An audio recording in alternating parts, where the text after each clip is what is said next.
3 dikali 8 sama dengan 23. Filosofi hidup Konfusius yang penuh makna dan sangat bermanfaat untuk kita semua. Yan Hui adalah murid kesayangan Konfusius yang suka belajar dan sifatnya baik. Pada suatu hari, ketika Yan Hui sedang bertugas, dia melihat satu toko kain sedang dikerumunin banyak orang. Dia mendekat dan mendapati penjual dan pembeli kain sedang berdebat.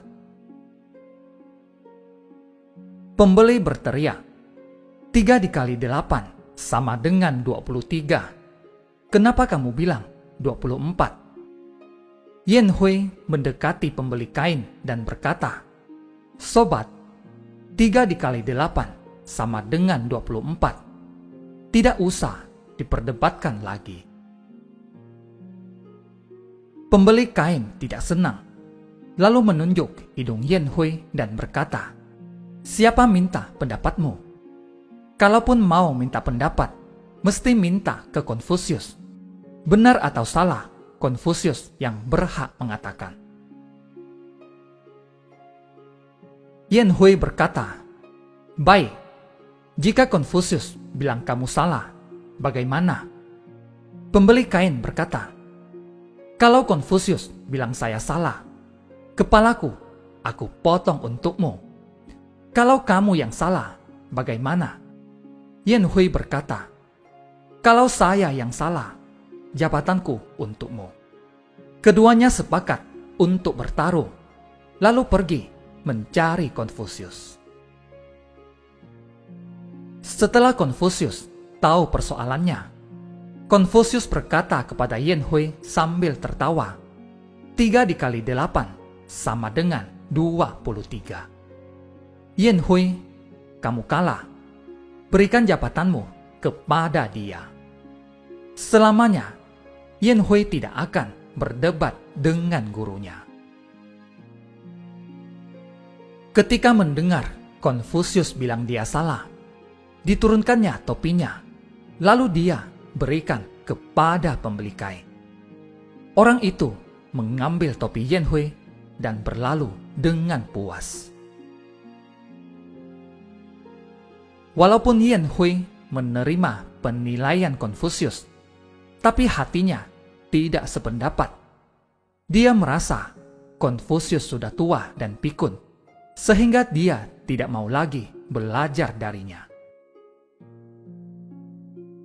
Yan Hui minta cuti dengan alasan urusan keluarga. Konfusius tahu isi hati Yan Hui dan memberi cuti padanya. Sebelum berangkat, Yan Hui pamitan dan Konfusius memintanya cepat kembali setelah urusannya selesai dan memberi Yan Hui 2 nasihat. Bila hujan lebat, janganlah berteduh di bawah pohon dan jangan membunuh. Yan Hui bilang, baiklah, lalu berangkat pulang. Di dalam perjalanan, tiba-tiba angin kencang disertai petir. Kelihatannya sudah mau turun hujan lebat. Yan Hui ingin berlindung di bawah pohon, tapi tiba-tiba ingat nasihat Konfusius dan dalam hati berpikir untuk menuruti kata gurunya sekali lagi. Dia meninggalkan pohon itu.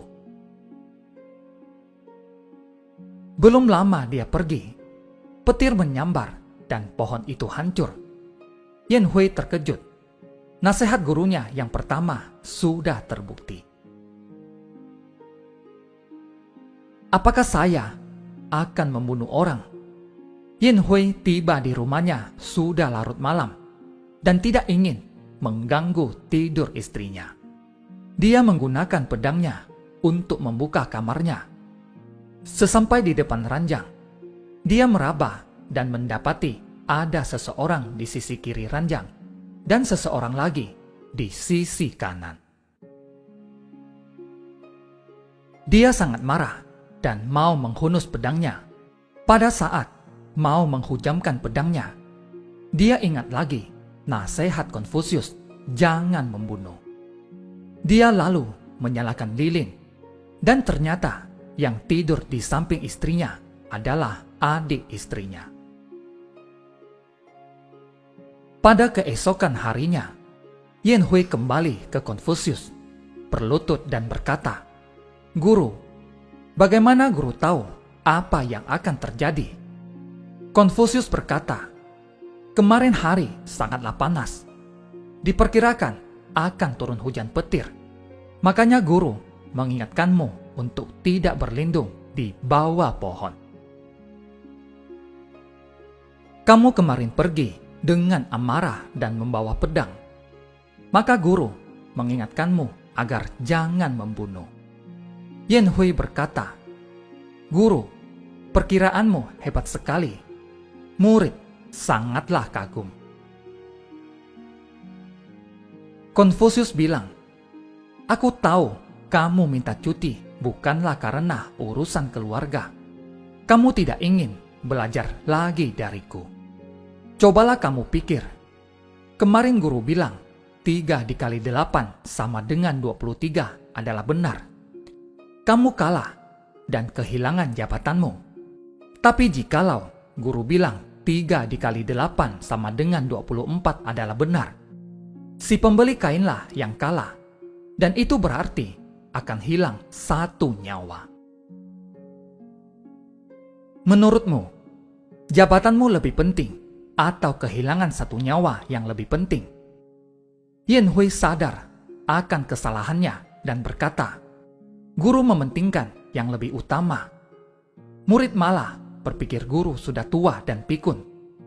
Murid benar-benar malu. Sejak itu, kemanapun Konfusius pergi, Yen Hui selalu mengikutinya. Cerita ini mengingatkan kita, jikapun aku bertaruh dan memenangkan seluruh dunia, tapi aku kehilangan kamu, apalah artinya?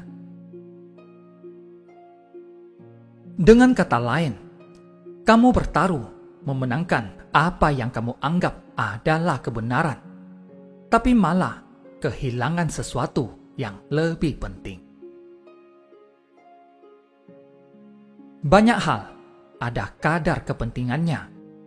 Janganlah gara-gara bertaruh mati-matian untuk prinsip kebenaran itu, tapi akhirnya malah menyesal.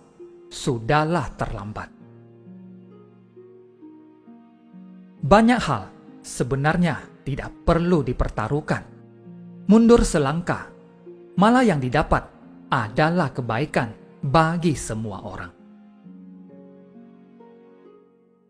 Bersikeras melawan pelanggan, kita menang, tapi sebenarnya kalah juga. Saat kita kasih sampel barang lagi, kita akan mengerti. Bersikeras melawan pimpinan, kita menang, tapi sebenarnya kalah juga. Saat penilaian bonus akhir tahun, kita akan mengerti. Bersikeras melawan suami, kita menang, tapi sebenarnya kalah juga. Suami tidak betah di rumah. Bersikeras melawan istri, kita menang, tapi sebenarnya kalah juga. Istri menikah denganmu merasa tidak bahagia. Bersikeras melawan teman, kita menang, tapi sebenarnya kalah juga.